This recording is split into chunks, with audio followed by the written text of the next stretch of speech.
नमस्कार, जनभावना टाइम्स में आपका स्वागत है। मैं हूं गार्गी। महाराष्ट्र में नए मुख्यमंत्री के तौर पर एकनाथ शिंदे ने तकरीबन 1 महीने पहले कामकाज संभाल लिया था। 30 जून को एकनाथ शिंदे ने महाराष्ट्र के नए मुख्यमंत्री के रूप में शपथ ग्रहण किया था। उस समय से ही नए मंत्रिमंडल की चर्चा जोरों से है, लेकिन लगता है कि शिंदे सरकार अब बहुत जल्द ही अपना कैबिनेट विस्तार करेगी। संभावना जताई जा रही है कि शुक्रवार 5 अगस्त को एकनाथ शिंदे कैबिनेट का विस्तार हो सकता है। सूत्रों की माने तो काफी माथापच्ची के बाद बीजेपी और शिवसेना के शिंदे गुट के बीच मंत्रियों के बंटवारे पर फैसला किया गया है। इसको लेकर भी तरह तरह की बातें निकलकर बाहर आ रही हैं। कयास लगाए जा रहे हैं कि कैबिनेट विस्तार में बीजेपी और शिंदे गुट के 7 विधायक शपथ ले सकते हैं, लेकिन कुछ स्रोतों से मिल रही जानकारी के मुताबिक बीजेपी के 8 और शिंदे गुट के 7 विधायक मंत्री पद की शपथ ले सकते हैं।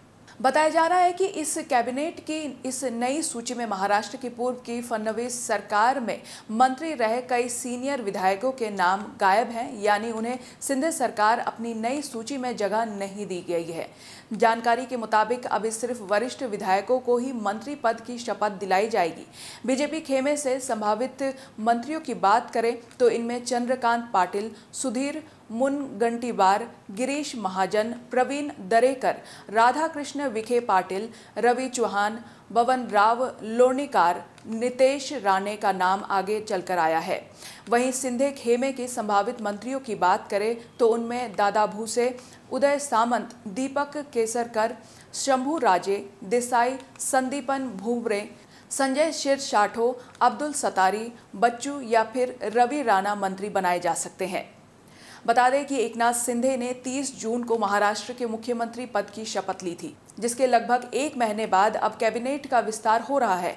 इससे पहले विपक्षी दल शिंदे सरकार पर निशाना साधे हुए हैं। महाराष्ट्र मंत्रिमंडल का विस्तार भले ही 1 महीने से नहीं हुआ हो, लेकिन शिंदे सरकार ने इस दौरान करीब 751 से अधिक सरकारी आदेश जारी किए हैं। इनमें 100 से अधिक आदेश केवल स्वास्थ्य विभाग से ताल्लुक रखते हैं। इससे पहले शिवसेना में विद्रोह होने के बाद ही पार्टी के प्रमुख उद्धव ठाकरे के नेतृत्व वाला महाविकास अघाड़ी सरकार ने 4 दिन के अंदर 182 सरकारी आदेश जारी किए थे। सरकार के गठन के बाद कैबिनेट विस्तार नहीं होने पर शिंदे की सरकार विपक्ष के निशाने पर भी रही है। एनसीपी और कांग्रेस से कई बार शिंदे सरकार पर कैबिनेट विस्तार न होने का निशाना साध चुकी है। कैबिनेट विस्तार के लिए शिंदे गुट द्वारा तैयार किया गया फॉर्मूला कारगर सिद्ध होने वाला है। सूत्रों के अनुसार इस फॉर्मूले में इस बात की जिक्र है कि किस पार्टी को कितने मंत्री पद मिलेंगे। इस फॉर्मूले पर फैसला बीजेपी को करना है। बता दें कि महाराष्ट्र के मुख्यमंत्री एकनाथ शिंदे समेत उनके गुट के 16 विधायकों की सदस्यता रद्द का मामला सुप्रीम कोर्ट में है। इस पर लगातार सुनवाई चल रही है, इसीलिए कैबिनेट विस्तार अब तक टाला जा रहा था। बीजेपी और शिंदे गुट में मंत्रियों की संख्या के साथ ही पोर्टफोलियो को लेकर अब तक बात नहीं बन पा रही है। केंद्र में भी शिंदे गुट को हिस्सेदारी चाहिए, इसीलिए भी मामला अटका हुआ था। बाकी खबरों के लिए आप हमारे वेबसाइट www.thejbt.com को लॉगिन कर सकते हैं। देश और दुनिया की बाकी खबरों के लिए देखते रहिए जनभावना टाइम्स। नमस्कार।